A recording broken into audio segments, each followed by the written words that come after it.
Anyone who has watched a Steve Jobs keynote will tell you he is one of the most extraordinary speakers in corporate America. Who does the best job of that in the world? While most presenters simply convey information, Jobs inspires. I'm Carmine Gallo, and today I'll walk you through several key techniques that Steve Jobs uses to electrify his audience. They're elements you can adopt in your very next presentation. Welcome to Macworld 2008. We've got some great stuff for you. There's clearly something in the air today. With those words, Jobs opened Macworld 2008, setting the theme for his presentation and hinting at the major announcement of the day, the launch of the ultra-thin MacBook Air. Whether it's a new notebook or the iPhone, Jobs unveils a single headline that sets the theme. Today, Apple is going to reinvent the phone.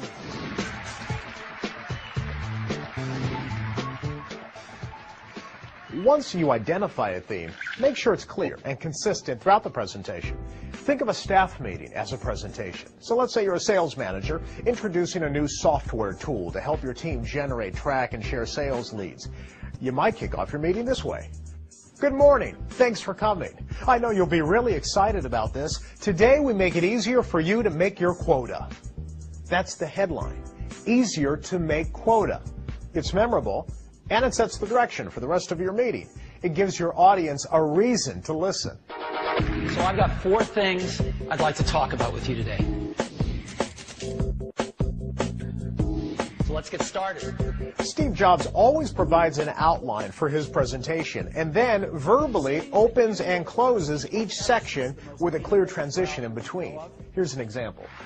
So that's Time Capsule, a perfect companion to Leopard, and that's the first thing I wanted to share with you this morning.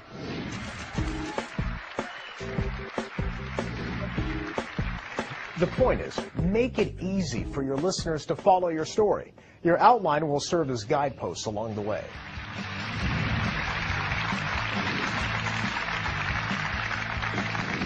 You'll also notice that during his presentations, Jobs uses words like extraordinary, amazing, and cool. He is passionate, enthusiastic, and it shows. Incredible, unbelievable, amazing, awesome, extraordinary year for Apple. You know, your audience wants to be wowed, not put to sleep. Too many people fall into this presentation mode. It's stiff, it's formal, it lacks pizzazz. We, your listeners, are giving you permission to have fun and to be excited about your company, your product, or your service. If you're not passionate about it, we're not going to be.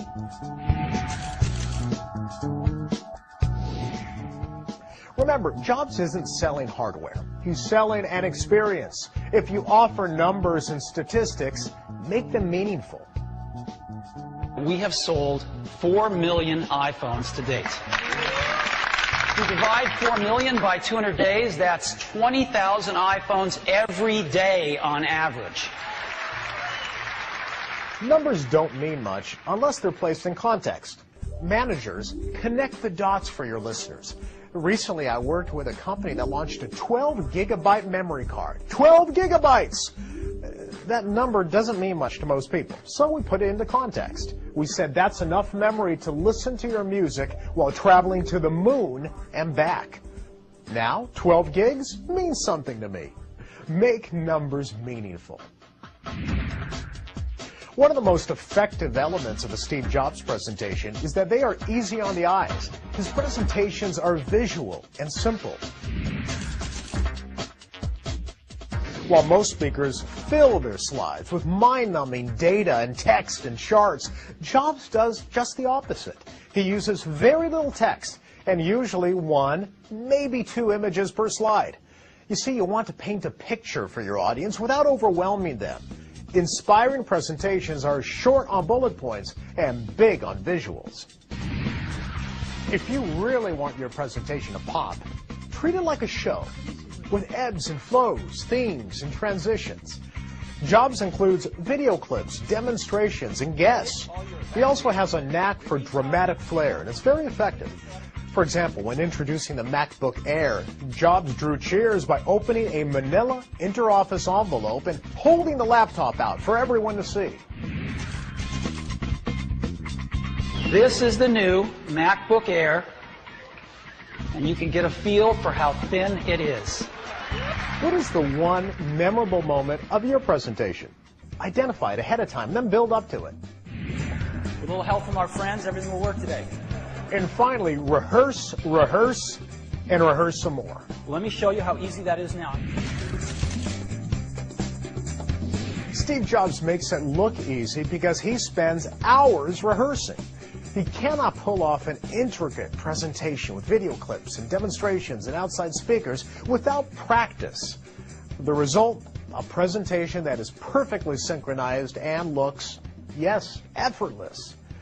Now, the average business person does not have the resources to create a Steve Jobs extravaganza, but you do have time to rehearse. The greatest presenters do it, and so should you. Oh, and one more thing. At the end of most presentations, Jobs adds to the drama by saying, and one more thing. One last thing. He then adds a new product or a feature, sometimes just introduces a band. This not only heightens the excitement, it also leaves your audience feeling they've been given an added bonus. The point is, Steve Jobs approaches each presentation as an event, a production with a strong opening, product demonstrations in the middle, and a strong conclusion. And yes, even an encore, that one more thing. I wish you a dazzling presentation.